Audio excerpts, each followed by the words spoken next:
राजा की सांस रुक गई, क्योंकि नरक ने उसे पहचान लिया था। वो अंधेरा अब सिर्फ अंधेरा नहीं था, वो देख रहा था, महसूस कर रहा था और राजा को पुकार रहा था, तू वापस आ गया। आवाज कान में नहीं, सीधे दिमाग के अंदर गूंजी। राजा पीछे हटना चाहता था, लेकिन उसके पैर जमीन में धंस चुके थे, जैसे मिट्टी उसे पकड़कर रोक रही हो। पीछे से पंडित जी चिल्लाए, मत देख उसकी तरफ, आंख मत मिलाना। लेकिन देर हो चुकी थी। राजा की पुतलियां फैल चुकी थी और सामने काली दीवार पर धीरे धीरे आकृतियां उभरने लगी। पहले हाथ, फिर चेहरे, फिर वो लोग जिन्हें राजा ने अपने जीवन में कभी देखा ही नहीं था।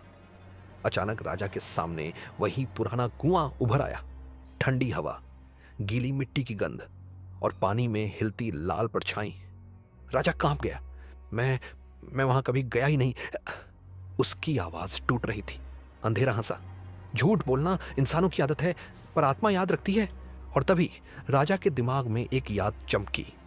बारिश की रात रोती हुई लड़की और उसके हाथ से छूटा हुआ लाल धागा। राजा जमीन पर गिर पड़ा।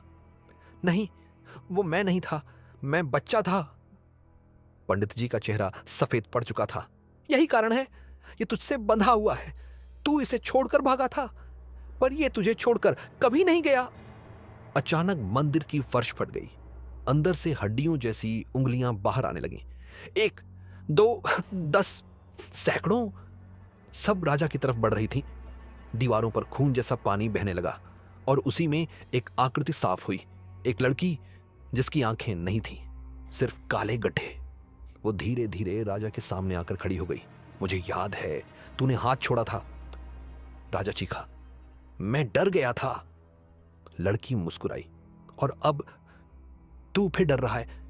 पंडित जी ने अपने हाथ काटकर खून जमीन पर लगाया और मंत्र शुरू किया। मंदिर कांपने लगा, हवा उल्टी दिशा में बहने लगी। पर लड़की हंसी, अब देर हो चुकी है। जिसने दरवाजा खोला वही बंद करेगा। राजा के हाथ अपने आप उठ गए। उसकी उंगलियों में जलन शुरू हुई और हथेली पर वही लाल धागा उभर आया। पंडित जी चिल्लाए, राजा, तुझे अंदर जाना होगा, दरवाजा बाहर से नहीं बंद होगा। राजा समझ गया, आज या तो वो बचेगा या दुनिया। उसने आखिरी बार पीछे देखा और अंधेरे में कदम रख दिया। अचानक सब शांत हो गया। सिर्फ मंदिर के अंदर से एक आवाज आई, अब कोई वापस नहीं आएगा।